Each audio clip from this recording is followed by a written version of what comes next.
ठीक ही कहा गया है, Bihar is not for beginners, क्योंकि बिहार का इलेक्शन सेंट्रल का पूरा पावर गेम पलट सकता है। शायद पीएम मोदी को अपनी कुर्सी छोड़नी पड़ सकती है। अगर यह सच हुआ तो मोदी जी कहते हुए नजर आएंगे, अरे हम तो फकीर आदमी हैं, झोला लेके चल पड़ेंगे जी। बिहार में जो होने वाला है उसके पॉलिटिकल आफ्टर शॉक दिल्ली तक पहुंचेगा। तो आइए इस पॉलिटिकल गेम को गहराई से समझते हैं। भारतीय जनता पार्टी बनने के 35 साल बाद 2014 में फुल मेजोरिटी के साथ बीजेपी की गवर्नमेंट बनी। उनका नारा था सबका साथ सबका विकास। सबका साथ सबका विकास। 282 सीट लाकर नरेंद्र मोदी को प्रधानमंत्री बनाया गया। मैं नरेंद्र दामोदर दास मोदी 10 सालों से लगातार बीजेपी फुल मेजोरिटी के साथ गवर्नमेंट में रही। 2024 के लोकसभा इलेक्शन शुरू हुए। इस बार उनका नारा था अब की बार 400 पार। वहीं दूसरी तरफ ऑपोजिशन किसी तरह बीजेपी को हराने के लिए एक साथ आ गए और एक नया महागठबंधन बना लिया। नाम दिया इंडिया अलायंस। इंडिया अलायंस में कई पार्टियां हैं, जिनमें Congress, TMC, Samajwadi party, RJD, JDU, JMM, आप जैसे और भी क्षेत्रीय पार्टियां हैं। इन पार्टियों ने एक साथ मिलकर चुनाव लड़ा। हालांकि जदयू और टीडीपी जैसे बड़े पार्टी इलेक्शन से पहले इंडिया अलायंस को छोड़कर एनडीए में शामिल हो गए। 4 जून 2024 को पूरा गेम पलट गया।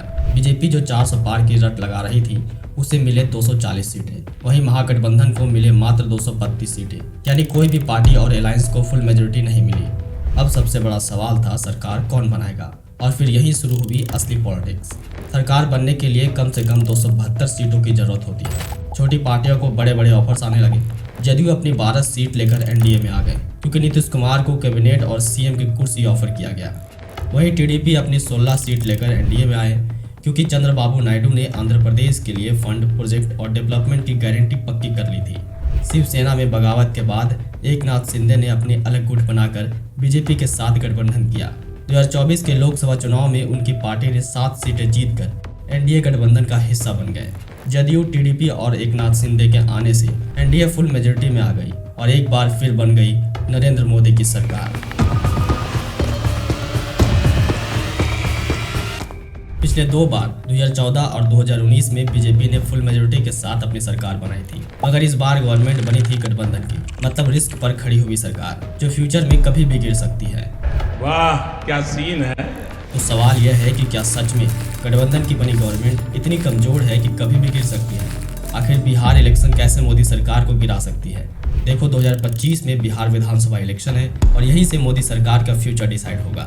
बिहार में टोटल 243 विधानसभा सीट्स हैं। सरकार बनने के लिए 121 सीट्स की जरूरत होगी। अभी बिहार में एनडीए की सरकार है। 2014 में बीजेपी की लहर तूफान बनकर आया। ये मोदी लहर लोकसभा तक ही नहीं बल्कि विधानसभा चुनाव को भी अपने चपेट में ले लिया। 2015 के बिहार विधानसभा चुनाव में बीजेपी मात्र 53 सीटें लाई, जबकि 2020 में 74 सीटें जीती।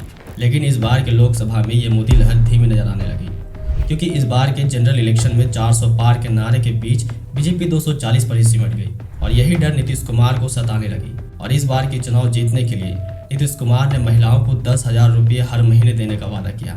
महिलाओं को 10,000 रुपये की सहायता राशि भेजी जा रही है। अब जरा सोचो कि नीतीश कुमार का यह मास्टर प्लान फेल हो जाती है तो एनडीए चुनाव हार जाएगी। तो साफ है कि बिहार में महागठबंधन की सरकार बन जाएगी। और फिर क्या है, नीतीश कुमार ठहरे पलटू बाबू, क्योंकि इनका रिश्ता समय के साथ बदलता ही रहता है।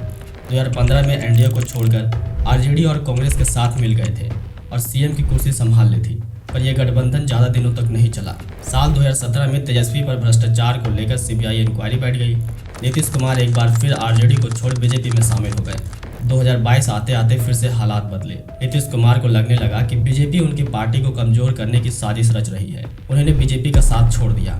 आरजेडी और कांग्रेस के समर्थन में एक बार फिर सीएम बन गए।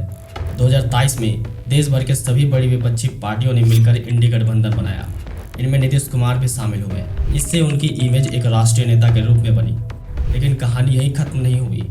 जनवरी 2024 में एक बार फिर सबको हैरान कर दिया। नीतीश कुमार ने कहा कि इंडी गठबंधन में काम ठीक से नहीं हो रहा है। उन्होंने एक बार फिर महागठबंधन छोड़ दिया और वापस अपने पुराने साथी एनडीए के गठबंधन में आ गए। हिपोक्रेसी की भी सीमा होती है। भाई कुल मिलाकर नीतीश कुमार बड़े बड़े गठजोड़ बनाए और तोड़े हैं। हर बार उनके पलट के पीछे एक ही कारण होती है, सीएम की कुर्सी। ये बातें बताई नहीं जाती। यही कारण है कि आज बिहार की जनता उन्हें प्यार से और गुस्से में पलटू बाबू कहकर बुलाते हैं। अगर बिहार विधानसभा का चुनाव जैसे ही एनडीए हारती है तो नीतीश बाबू सीएम की कुर्सी बचाने के लिए अपनी चाल चलेंगे। लोकसभा की 12 सीटें लेकर इंडिया अलायंस में आ जाएंगे। तो इससे क्या एनडीए की सरकार गिर जाएगी?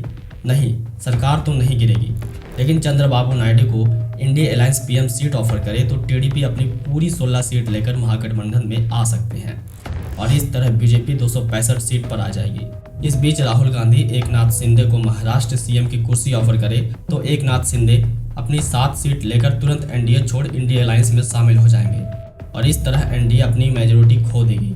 पीएम मोदी को कुर्सी छोड़नी पड़ेगी, फिर सरकार बनेगी इंडिया अलायंस की। लेकिन पीएम राहुल गांधी नहीं बनेंगे, क्योंकि 1977 में कुछ ऐसा ही हुआ था। उस समय देश पर इमरजेंसी का दौर खत्म हुआ था, देश में कांग्रेस के खिलाफ गुस्सा था।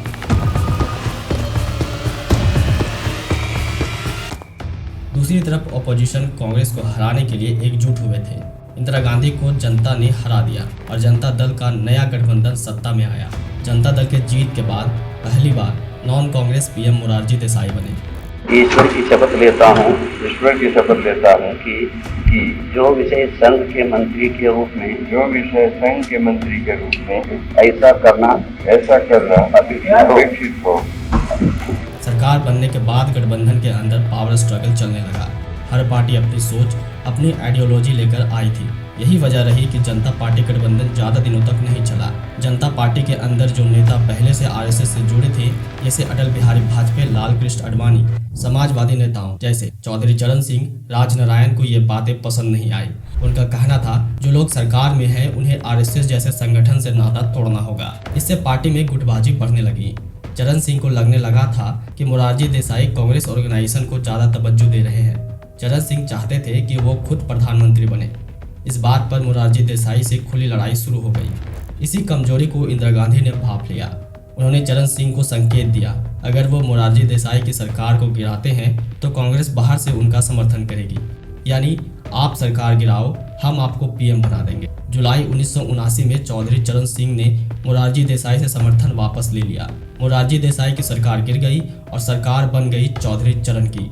सेम सिचुएशन अभी देखने को मिल रहा है। इस पर आपकी क्या राय है, कमेंट बॉक्स में जरूर बताएं।